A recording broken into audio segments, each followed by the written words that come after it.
வணக்கம் கனடா நிகழ்ச்சிகள் ஏக காலத்தில் நேரடியாக MTR ஊடாகவும் மோன்ட்ரியலிலும் ATBC ஊடாக ஆஸ்திரேலிய மண்ணிலும் இணையதளம் ஊடாக உலகெங்கும் ஒலித்துக் கொண்டிருக்கின்றது. இந்த வேளையில் உலக தமிழர் பேரவையின் தலைவர் கலாநிதி SJ இமானுவேல் அடிகளார் அவர்கள் காற்றலையில் சிறப்பிக்கின்றார்கள். வணக்கம் கலாநிதி இமானுவேல் அடிகளார் அவர்களே. வணக்கம். காற்றலையில் மீண்டும் வரவேற்றுக் கொள்கின்றோம். ஏற்கனவே பரவலாக பேசப்படுகின்ற விடயம் ஐநாவின் நிபுணர்கள் குழு அளித்திருக்கின்ற அறிக்கை. இந்த அறிக்கையின் நகல் இலங்கை அரசுக்கு அனுப்பப்பட்டிருக்கின்ற காலத்தில் இன்னமும் அந்த அறிக்கை பகிரங்கப்படுத்தப்படாமல் இருக்கின்ற வேளையில் கலந்துரையாடலில் உங்களோடு பேசிக் கொள்கின்றோம். இந்த இடத்தில் இந்த அறிக்கை குறித்து பல்வேறு ஊடகங்களினூடாகவும் இணையதளங்கள் ஊடாகவும் அரசியல் ஆய்வாளர்கள் ஊடாகவும் தமிழ் மக்கள் பேசிக் கொண்டிருக்கிறார்கள். சிலரிடையில் ஒரு பேச்சு அடிபடுகிறது. இந்த அறிக்கை குறித்து நாங்கள் அதீத கவனம் எடுத்துக் கொள்கின்றோமா என்ற ஒரு நிலை காணப்படுகிறது. ஆகவே இந்த வெளிவந்திருக்கின்ற கசிந்திருக்கின்ற விடயங்கள் குறித்து எவ்வகையான கருத்துக்களை இந்த இடத்தில் உங்களால் கூற முடியும் அடிகளார் அவர்களே?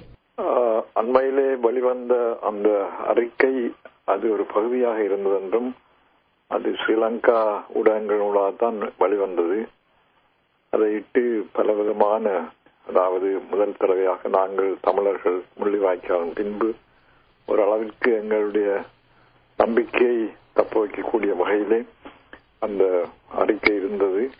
ஆகையினால் தமிழர்களை பொறுத்த மட்டிலே தமிழர்கள் எல்லோரும் ஒரு விதமான நம்பிக்கையோடு இந்த நடந்தவர்களுக்கு ஒரு வகையிலே எங்களுக்கு ஒரு நியாயம், ஒரு நீதி கிடைக்குமா என்ற நம்பிக்கை மிகவும் பிறந்தது.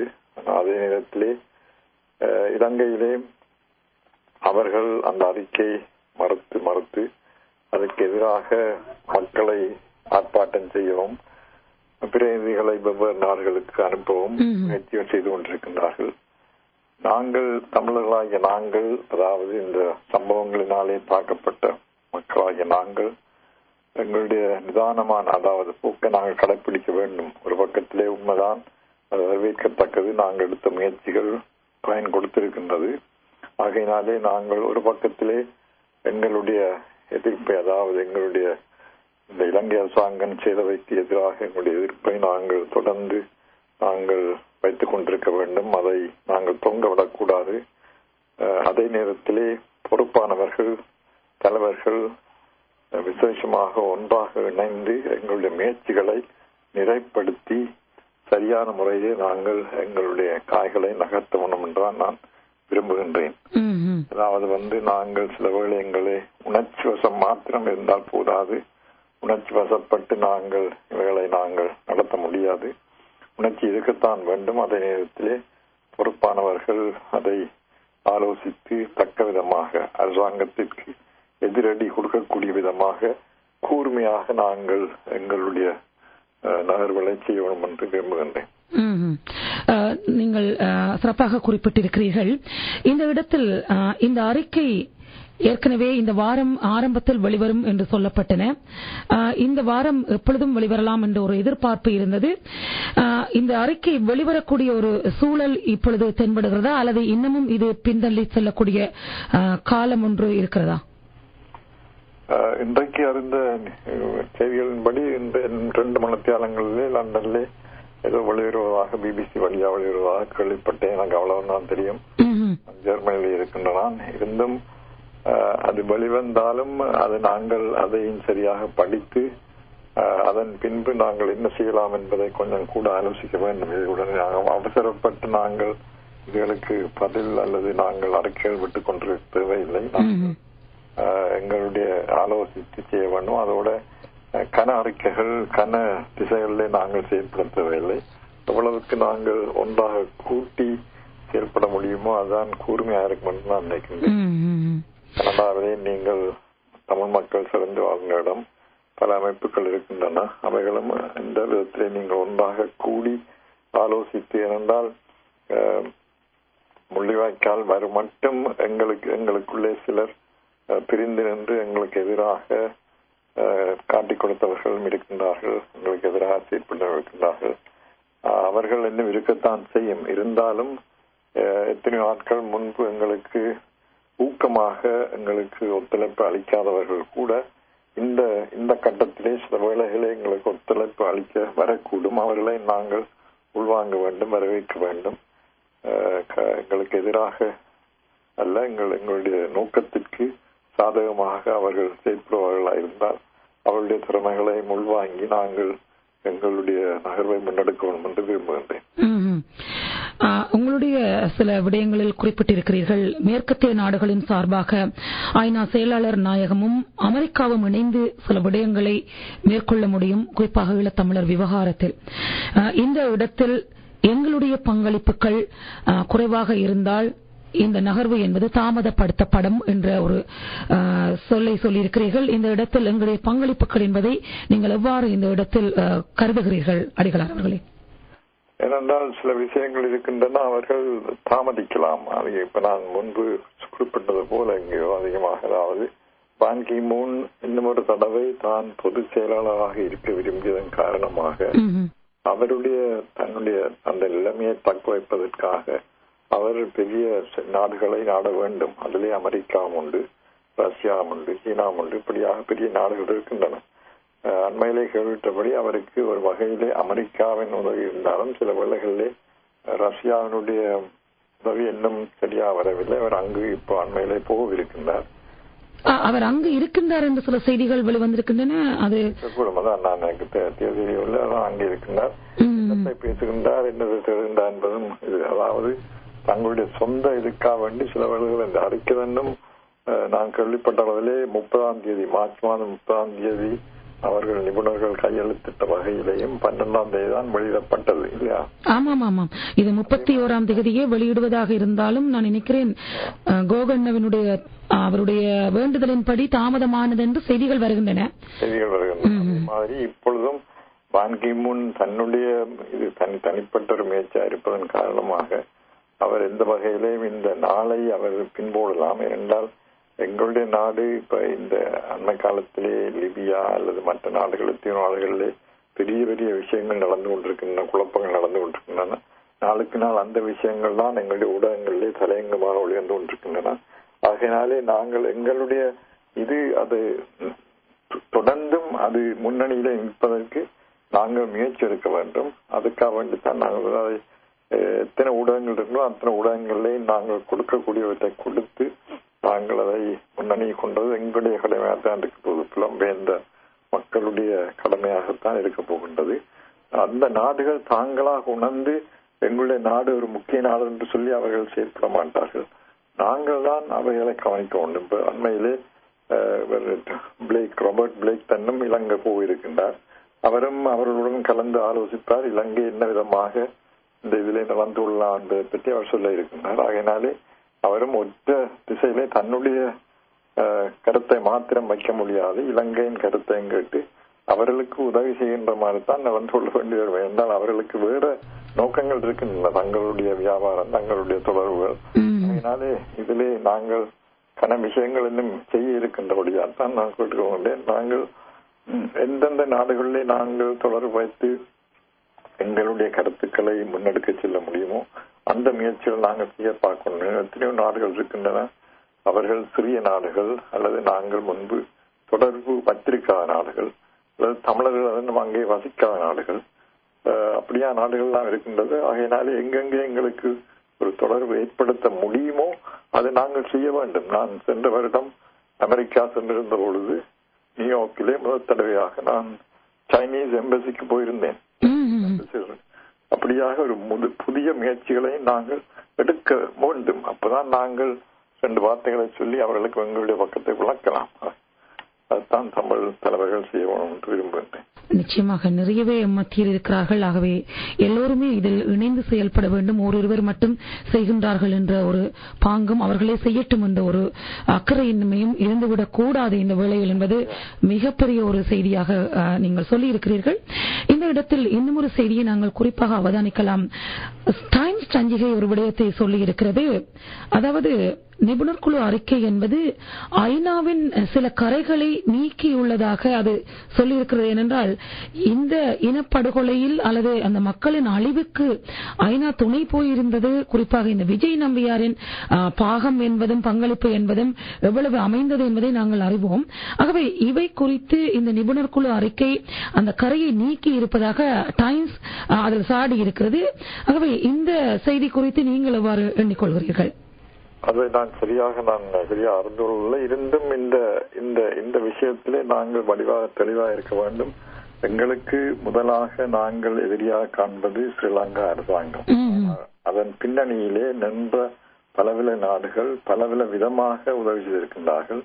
இப்ப நாங்கள் இந்தியாவை எடுக்கலாம், அல்லது மேற்கத்திய அமெரிக்கா, ஐரோப்பா எடுக்கலாம். இவையெல்லாம் பணம் ஆயுதம் கொடுத்து ஒத்துழைப்பு கொடுத்தார்கள். அதே நேரத்திலே ஐநா தன்னம் பான் கி மூன் அங்க சென்றிருந்தால் அவருக்கு நன்றாக தெரிந்தது நிலைமை இருந்தும் அவர் மௌனமாக இருந்து விட்டார். அல்லது நம்பியார் அங்கு சென்றிருந்தார், அவர் என்ன செய்தார்? அவர் இந்த சகோதரனிடம் போனார், ஏன் அறிக்கை விடவில்லை? இப்படி கன விஷயங்கள் நடந்திருக்கின்றது.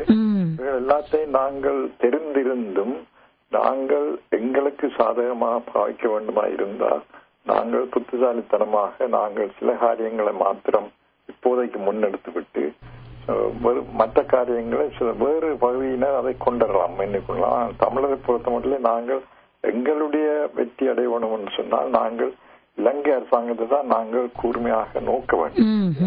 எங்களுக்கு ஐநா தேவையா இருக்கும், அது பிழை செய்திருந்தாலும் எங்களுக்கு வருங்காலத்திலே அதன் தேவை ஒன்று இருக்கின்றது. அதே மாதிரி தான் மற்ற நாடுகளும் மேற்கத்திய நாடுகளும் அதன் உதவிகளும் வேண்டி இருக்கின்றது. ஆனால் இன்றைக்கு முதற் குற்றவாளியாக நிற்கும் இந்த மஹிந்த ராஜபக்ச கூட்டமும் அவர்களை நாங்கள் குறிவைத்துத்தான் நாங்கள் எங்களுடைய செயற்பாடுகளை செய்ய வேண்டும். நீங்கள் சரியாக சொல்லியிருக்கீர்கள். அந்த ஒரு இன்று எங்களுக்கு எத்தனையோ கொடுமைகள் இழைக்கப்பட்டாலும் யாரையுமே பகைத்துக் கொள்கின்ற ஒரு நேரத்தில் நாங்கள் இருக்கக்கூடாது. எங்களுக்கான ஒரு பகையாக இருப்பது இன்று இலங்கை அரசு இயந்திரம். ஆகவே அதன் உடனான செயல்பாடுகளின் அதற்கான எங்களுடைய செயல்பாடுகள் எங்கள் மக்களுக்கான நீதிக்கான தேடலாகவே எங்களுடைய பயணம் அமைய வேண்டும் என்பதை சொல்லியிருக்கிறீர்கள். நான் நிறைவாக இந்த இடத்தில் ஒரு விடயம், இந்த கசிந்திருக்கின்ற இந்த அறிக்கையின் ஊடாக ஒரு விடயம் பரவலாக எல்லோரிடம் பேசப்படுகிறது. அதாவது சர்வதேச விசாரணை ஒன்று நடைபெற வேண்டும் என்று, இன்டர்நேஷனல் இன்குவரி நீடட் என்று அது கோடிட்டு சொல்லப்படுகிறது. இந்த சர்வதேச விசாரணை என்பதை ஐநா செய்ய வேண்டும் என்று அது சொல்லப்படுகிறது. முழுமையான அறிக்கை வெளிவருகின்ற பொழுதுதான் நிச்சயமாக கூற முடியும். ஆனாலும் இது இலங்கை அரசிற்காக பரிந்துரை செய்யப்பட்டதா என்பதில் ஒரு குழப்பம் இருக்கிறது. நீங்கள் எவ்வாறு இதை எங்களுக்கு விளங்கப்படுத்த முடியும்? அதில் இருந்தால் அதாவது ஐநாவினுடைய அது ஒரு இந்த முழு சபையின் முடிவாக இருக்காவிட்டால் அப்படி நாங்கள் இங்கே வைக்க முடியாது. இது இப்ப முதற்கட்டமாக பான் கி மூன் தனிப்பட்ட முறையிலே தனக்கு ஒரு ஆலோசனை கேட்டார். அதற்கு மறுமொழியாகத்தான் இந்த குழுவின் அறிக்கை வந்திருந்தது. அந்த குழுவிலே சொல்லப்பட்டது என்னவென்றால், அதாவது ஒரு பொதுவான ஒரு பகிரங்கமான ஒரு இண்டிபெண்டன்ட் இன்குவரி வைக்கத்தான் வேண்டும். இதற்கு அடுத்ததாக சர்வதேச நீதிமன்றம், இன்டர்நேஷனல் கிரிமினல் கோர்ட் என்று இருக்கின்றது. அந்த இதிலே இலங்கை கைச்சாத்திடவில்லை, அதிலே அவர் பங்காளிகளா இல்லை. அங்கே கொண்டு செல்ல முடியாது. இந்த கேள்விப்பட்டேன். இந்த ஐநா அங்கே எடுத்துக்கொள்ளும்படி அந்த தலைவரை கேட்டுக்கொள்ளலாம் என்று எனக்கு தெரிய வந்தது. ஆனால் அது எவ்வளவுக்கு உண்மை என்று நான் சொல்ல முடியாது. ஆனால் அவர்களை நாங்கள் கண்ணிலே வைத்துக் கொள்ள வேண்டும். அதாவது எங்களுக்கு ஐநா முழுமையாக இதில் ஈடுபடாவிட்டாலும் இன்னும் ஒரு சர்வதேச குழு ஒன்று இதை முழுமையாக ஆராயமாயிருந்தால் அதுவே ஒரு பெரிய காரியமாக இருக்குமா. எனவே நாங்கள் plan A, plan B, plan C என்று வைத்துக் கொண்டிருக்க வேண்டும். ஆயத்தமா இருக்கணும். இன்னத்துக்கும் எங்களுடைய நோக்கம் அந்த உண்மை நீதி இவர்களுக்கு நாங்கள் கணக்கு கேட்க வேண்டும் என்பதற்காகத்தான் அது சர்வதேச ரீதியிலே கேட்க வேண்டும். அதற்கு இலங்கை அரசாங்கம் பதிலளிக்க வேண்டும் தான் எங்களுடைய நோக்காக இருக்க வேண்டும். அந்த இழப்புகளுக்கான வழிகளுக்கான பதில் நிச்சயமாக கிடைக்க வேண்டும். நீங்கள் சொன்னது போல அந்த பிளானே, திட்டம் 1, திட்டம் 2 நாங்கள் பலவாறாக நகர வேண்டும். அதுதான் இந்த இடத்தில் மிக முக்கியமானது. ஏனென்றால் நீங்கள் சட்ட வல்லுநர்கள் கூடி ஆராய்ந்து, அதாவது எங்களுக்குள்ளே தமிழர்களுக்குள்ளே எத்தனையோ சட்ட வல்லுநர்கள் எத்தனையோ படித்தவர்கள் இருக்கின்றார்கள். அவர்கள் நான் அண்மையிலே கூறியிருக்கின்றேன் என்னுடைய நண்பர்களுக்கு, தலைவர்களுக்கு, நாங்கள் ஒன்றாக சேர்ந்து அதாவது எங்களுக்குள்ளே இருக்கும் திறமைகளை ஒன்றாக குவித்து அவர்களுடைய ஆலோசனையை கேட்டு நாங்கள் நடந்து கொள்ள வேண்டும் என்று சொல்லி அதை நாங்கள் செய்ய வேண்டும் கதியிலே அதற்கு ஆயத்தங்கள் செய்கின்றோம். இப்பொழுது ஒரு நம்பிக்கை இனம் இருந்தது எங்களிடம் ஐநாவினுடைய செயல்பாடுகளில் ஆரம்பத்தில். இப்பொழுது சில நம்பிக்கைகள் எங்களிடத்தில் ஏற்பட்டாலும் தொடர்ந்தும் ஐக்கிய நாடுகள் சபை பான் கி மூன் அவர்கள் தன்னுடைய 2வது காலத்திற்கான நகர்வாக நாங்கள் இதை எடுத்துக் கொண்டிருந்தாலும் இந்த விடயத்தில் ஈழத்தமிழர் விடயத்தில் அவருடைய செயல்பாடுகளை நம்பலாமா? சர்வதேசத்தின் பால் எங்களுடைய நம்பிக்கை பொய்த்து விடுமா என்ற ஒரு கேள்வி கூட இருக்கிறது. ஆகவே இந்த வேளையில் தமிழர்களுக்குரிய ஒரு நீதி கிடைக்கும் என்று நம்பலாமா? நாங்கள் எப்பொழுதும் அதாவது இந்த உலகத்திலே நான் ஒரு மதவிருவாக சொல்லுகின்றேன். இந்த உலகத்திலே நீதி கிடைப்பது என்பது 100% நீதி கிடைக்க மாட்டாது. இருந்தும் நாங்கள் முயற்சி 100% எடுக்க வேண்டும். இந்த மனித உலகத்திலே இந்த அமைப்புகளின் மத்தியிலே நான் முன்புறவு கூறிய போல மேல்மட்டத்திலே அதாவது உச்சி மட்டத்திலே எவ்வளவுக்கு தீமை படிந்திருக்கின்றது என்பதை நான் அனுபவத்திலே கண்டிருக்கின்றேன். ஆகையினால்தான் அதுகளுக்குள்ளே இப்ப பான் கி மூன் அவருடைய குடும்பத்திலே அவருடைய மகள் கல்யாணம், நம்பியார், சகோதரன் உறவுகள் எல்லாம் கலந்திருக்கின்றது. ஆகையினாலே எங்களுடைய இந்த இன பிரச்சனையும் எங்களுடைய இந்த இனப்படுகொலைகளும் எங்களுக்கு பெரிதா இருக்கின்றன. அவர்கள் மட்டத்திலே அது ஒரு சின்ன குடும்ப ஒரு வட்டத்துக்குள்ளே ஒரு எடுக்கும் தீர்மானமாக அமைகின்றது. ஆகையினாலே நாங்கள் எப்பொழுதும் அதையும் நாங்கள் மனதில் வைத்துக் கொள்ள வேண்டும். உண்மையான நீதி கிடைக்காவிட்டால் எங்களுக்கு இறைவனுடைய உதவியோடு எங்களுக்கு ஆகக்கூடிய நீதி கிடைக்கும் என்ற நம்பிக்கையோடு நாங்கள் செயல்பட வேண்டும். ஏற்கனவே நீங்க சொன்ன போல ஒரு 2 மணி நேரத்தின் பின்னர் வரலாம் என்ற செய்திகள் வெளிவந்திருக்கின்றன. பொறுத்திருந்துதான் பார்க்க வேண்டும். ஆனாலும் வெளிவந்திருக்கின்ற விடயங்களில் பலவற்றை நாங்கள் பார்க்கக்கூடியதாக இருக்கிறது. குறிப்பாக கோல்டன் வாய்ஸ் அவர்கள் கூறிய விடயங்கள் கூட மிக கோடிட்டு பார்க்கப்பட வேண்டிய விடயங்கள்.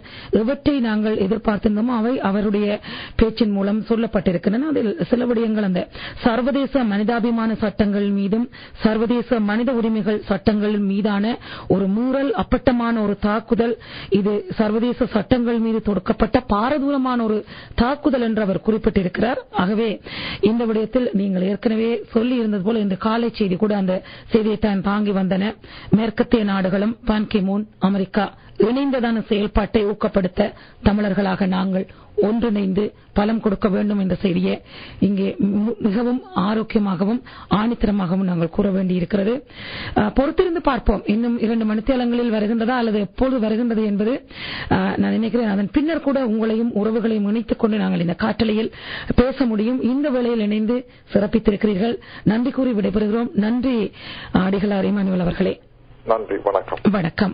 எங்களோடு காற்றலையில் உலக தமிழர் பேரவையின் தலைவர் அடிகளார் இமானுவேல் அவர்கள் இணைந்திருந்தார்கள். நேரம் 9:57. காற்றலையில் இணைந்திருக்கின்ற உறவுகளை சந்தித்துக் கொண்டு நிறைவு செய்கின்றோம். வணக்கம். வணக்கம் சக்தி, நான் கிருஷ்ணர் கலைக்கிறேன். வணக்கம் கிருஷ்ணர், கூறுங்கள். அதாவது புலம்பெயர்ந்த மக்களுக்கு தெளிவாக ஒரு செய்தி இன்றைக்கு வணக்கம் கனடாவில் சொல்லப்பட்டு கிடக்கிறது. இந்த ஊடகங்களுக்குள்ள நாங்கள் செய்தியை கொண்டு போகணும் என்று சொன்னால் எங்களை இன அழிப்பு செய்த அடையாளங்களை ஆவணங்களை அந்த ஊடகங்களுக்கு செலுத்த வேணும் என்று சொன்னால் பெருந்தொகையான பணம் உலக தமிழர் பேரவைக்கு தேவைப்பட்டுக் கொண்டிருக்கிறது. அந்த தேவையை நாங்கள் ஈடுபடுத்தினால் எண்ணம் கனகச்சிதமான வேலை திட்டங்களை அவையில் நிறைவேற்றி எங்களோட இனத்துக்கு எங்களோட இனத்தை அழித்தவனுக்கு எதிரான தண்டனையை வாங்கி கொடுக்கிற வல்லமையும் எங்களோட இனத்துக்கு ஒரு விடுதலையும் தங்கள் ஆட்சியை தங்கள் உரிமையை தக்க வைக்கக்கூடிய வல்லமையை கூடி பெறக்கூடிய சந்தர்ப்பம் ஏற்பட்டு கிடக்கிறோம். இதை சரியா பயன்படுத்த வேணும். இன்னொரு செய்தி, புலிகள் மருத்துவமனையை பாதிக்கவில்லை என்ற அறிக்கை நிபுணர் குழுவில் வந்து கிடக்கிறது. அதாவது புலிகள் எந்த விதமான தங்களோட சுய சேவைக்காண்டி எந்த வளங்களையும் பாதிக்காம தங்களுக்குரிய வளங்களை தங்களுக்குள்ளே வச்சிருந்ததாகத்தான் இன்றைக்கு செய்தி வந்து கொண்டிருக்கிறது. இது எப்படி எங்களோட புலிகளின் நிர்வாகம் புலிகள் எவ்வளவு தெளிவாக இந்த விஷயத்தில் நடந்திருக்கிறார் என்பதை நிபுணர் குழுவும் ஊர்ஜிதப்படுத்தப்பட்டு கிடக்கிறது. இதுதான் எங்களது சர்வதேசத்திலே விடுதலை புலிகளை பற்றிய நல்ல பெயருக்கு நல்ல ஆட்சிக்கும் கிடைக்கிற ஒவ்வொரு ஆவணங்கள் வந்து கொண்டிருக்கும் பொழுது நாங்கள் தொடர்ச்சியாக தன்னம்பிக்கையோட சோர்வு இல்லாமல் தொடர்ந்தும் போராட வேணும். இந்த அறிக்கை வெளியால வர வேணும் என்பதற்காண்டி அழுத்தங்களை கொடுக்க வேணும். இந்த உலக தமிழர் பேரவையை பொருளாதார ரீதியில பலப்படுத்த வேண்டும் என்று சொல்லிக்கொண்டு உங்களோட ஊடகத்தில அதுக்குரிய தொடர்பு அங்கங்களை தந்தால் உதவியா இருக்கும் என்று சொல்லிவிட. நன்றி. வணக்கம். நன்றி கிருஷ்ணர். வணக்கம். வணக்கம். வணக்கம். வணக்கம். சிவா, கூறுங்கள். இப்ப சுரேந்திரன் கதைச்சதில இருந்து தெரிய வந்தா இந்த உதவி கண்டிப்பா வேணும். நாங்க கதைக்கிறத விட்டு நாங்க எங்களால முடிஞ்சல அவர் $1 கேட்டிருக்கிறார். எங்களை இன்னும் அழிப்பு ஆதாரப்படுத்துறதுக்கு $1 கேட்டிருக்கிறார். நாங்கள் எவ்வளவோ வெக்கப்பட்டு தலை குனிய வேண்டிய விஷயம். அது நிதி இல்லாத காரணத்தால அது வெளியிடலான்னு சொல்லி இருக்கு. நாங்க இந்திய செய்வோம், இப்பவே செய்வோம். அந்த அவருக்கு சேரக்கூடிய அளவுல எவ்வளவு பணம் சேருதோ அதை உடனே அனுப்பி வைப்போம். அதை இந்த விவரங்களை வேண்டி சொன்னீங்கன்னா கொஞ்சம் ஈஸியா இருக்கும்னு நான் நினைக்கிறேன். ஆமாம், நீங்கள் ஏற்கனவே சொல்லி இருந்தார்கள். www.globaltamilforum.org என்ற இணையதளத்தில் முழுமையான விவரங்கள் இருக்கின்றன. குளோபல் தமிழ் போரம் என்பது ஒரு வசனமாகவே வரும். நான் அதனுடைய முழுமையான விவரங்களை அந்த இணையதளத்தினூடாக சென்று மீண்டும் எடுத்து வருகின்றேன். நல்ல விஷயம். நன்றி. நன்றி உங்களுக்கு சிவா. வணக்கம். காற்றலையில் உறவுகள் வணக்கம். கனடா இணைந்திருக்கின்ற சில உறவுகளை மட்டுமே சந்திக்கக்கூடிய வாய்ப்பு. வணக்கம். வணக்கம் சத்யாக்கா. அந்த குளோபல் தமிழ் மாதவன் எப்படி இருக்கீங்க? மாதவன் நலமோடு இருக்கோம். கூறுங்கள். சூரிய ஒளி எங்களுக்கு தெரிகிறது இன்றைக்கு. இந்த குளோபல் தமிழ் ஃபோம் இன்ஃபர்மேஷன் வந்து உங்களோட வெப்சைட்ல இருக்குது, சிடிஆர் வெப்சைட்ல இருக்குதான்னு நான் கேட்கிறேன். இல்லை, இணைக்கவில்லை. இணைக்கக்கூடிய சந்தர்ப்பம் இருக்கிறது, சேர்த்து விடலாம். இதில் என்ன பிரச்சனை? அடுத்து வந்து இந்த நிபுணர் குழு அறிக்கை வலு முக்கியமானது. என்ன சொன்னா, இந்த அமெரிக்கால இருந்து கலைச்ச இந்த வானிலையோடு கலைத்த வழக்கறிஞர்கள் எல்லாரும் குறுந்தார்கள் அங்க இருக்கிற செய்த வழக்குகள் கூட அங்க கிடப்பிலே கிடக்கிறது. இந்த அறிக்கை வரும் பொழுது இன்னும் நாங்கள் கூட வழக்குகளை போடக்கூடிய இருக்கும். இன்னும் அந்த கிடப்பிலே கிடக்கிற அந்த அறிக்கைகளுக்கு புத்துயிர் கொடுக்கிற வேண்டிய இதுல இருக்கிறாரு. அந்த செக்ரட்டரி ஆஃப் அந்த ஜெனரல் வந்து அந்த வழக்கை இதுல பாக்குறவர் வந்து அதாலதான் அதுல போட்டிருக்கிறாரு, கிடப்பிலே போட்டிருக்கிறார் கூறியிருந்தார்கள்.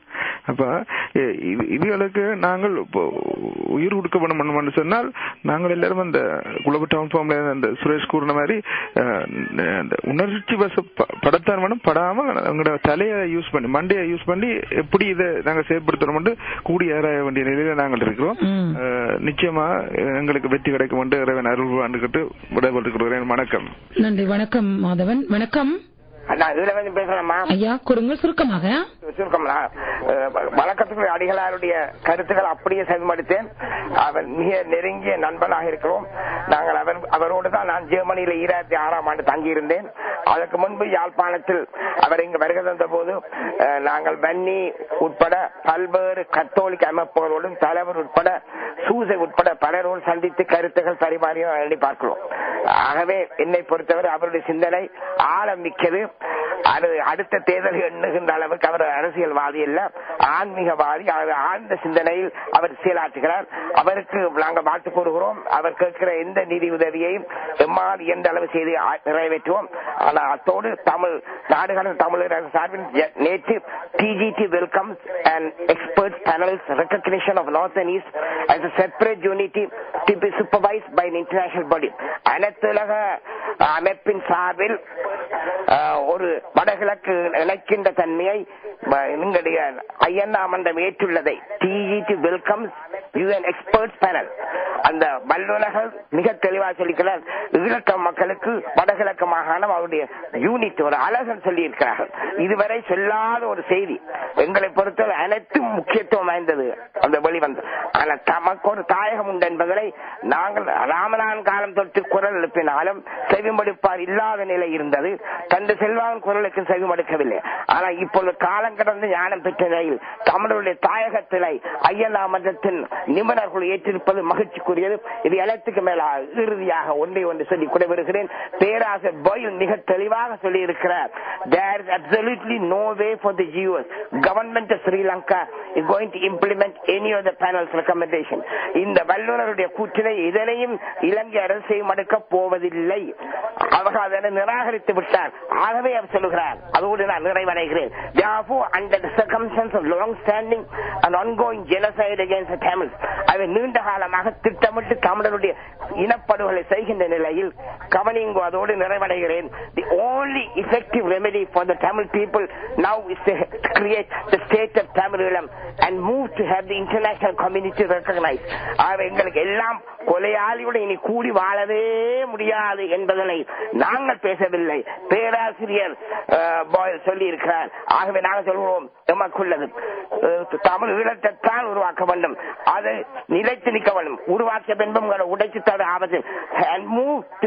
இன்டர்நேஷனல் கம்யூனிட்டி இருக்கிறது, அனைத்துலக சமுதாயம் அதுல மேற்பார்வையிட தன்மை உருவாக்கணும். இதுதான் என்று அவர் சொல்வது எங்கள் உச்சத்தில் எங்கள் அழைத்து செல்கிற காட்சி. ஆனால் மீண்டும் மீண்டும் சொல்லுகிறோம், கன்று போடமுன நெய்க்கு விலை கூறக்கூடாது, எல்லாம் சரியென்று சொல்லக்கூடாது. ஆகவே மிக விழிப்போடு பகைவர்களை கூட நான் செலவழியில் எங்கள் தேவைக்கு பயன்படுத்திக் கொள்வோம். அரசியலிலே என்றுமே நிலையான எதிரிகள் இல்லை, நிலையான நண்பர்களை ஒவ்வொரு நாளும் ஜியோ பொலிட்டிக்கல் இன்ட்ரெஸ்ட் பேசுகின்ற பூகோள நலன் வைத்துக் கொண்டுதான் செயல்படும். அவை இந்தியாவே மறைக்க வேண்டிய நேரம், அமெரிக்கா அவங்களுக்கு தேவைப்படும், இங்கிலாந்து மறைக்கப்படும். ஆனால் விழிப்போடு அவர்களை பயன்படுத்துகிற அளவுக்கு சிந்திப்போம், செயற்படுவோம். உணர்ச்சி வேண்டும், உணர்ச்சி இல்ல எந்த இயக்கம் இல்லை.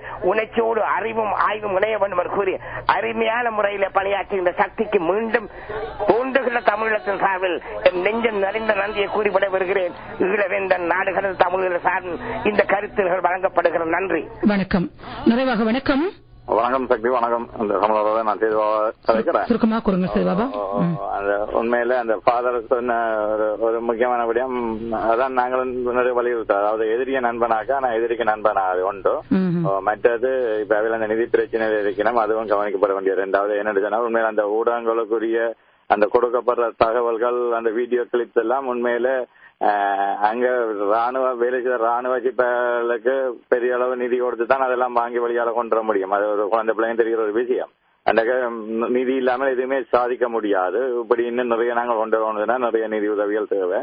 மற்றது இந்த ஏற்கனவே நாங்கள் நேற்று குறிப்பிட்டது போல உங்களோட ஊடகங்கள் உட்பட அனைத்து ஊடகங்களுக்காக நாளை இரவு அந்த இடம் அறிய அந்த நிகழ்ச்சியை ஒழுங்குபடுத்தி இருக்கிறோம். இவ்வளவு அர்ச்சனை அமைப்போடன் சேர்ந்து அந்த யுஎன்ஓ மற்ற எங்களுடைய இனம் சார்ந்த நிகழ்ச்சிகள் பல அர்ச்சனை ஊடகங்கள் இன்டர்நேஷனல் அம்னஸ்டி உட்பட அவையில அதுக்கு அப்ரிசியேட் பண்ணதும் என்கரேஜ் பண்ண அந்த நிகழ்ச்சியை நாங்கள் செய்யறதுக்கு இருக்கோம். அதுல பலாயிரம் மக்கள் சேருவார் என்றால் உண்மையில அந்த சீமானாக்களை துண்டு கையேந்தி தான் அந்த காங்கிரஸ் அந்த பரப்புரைகளை செய்தார்கள். ஒன் மனுஷனா இன்றைக்கு நாங்கள் அதிலே ஒரு மணி டிரான்ஸ்பர் செய்யறோம், ஒரு ஆளை கூப்பிட்டு போட்டு சில்லறை என்ற வார ஜனங்கள்கிட்ட சேர்த்து அந்த தமிழ் போறதுக்கு ஒரு அனுப்பக்கூடிய ஆப்பர்ச்சுனிட்டிஸும் இருக்குது. நன்றி, வணக்கம்.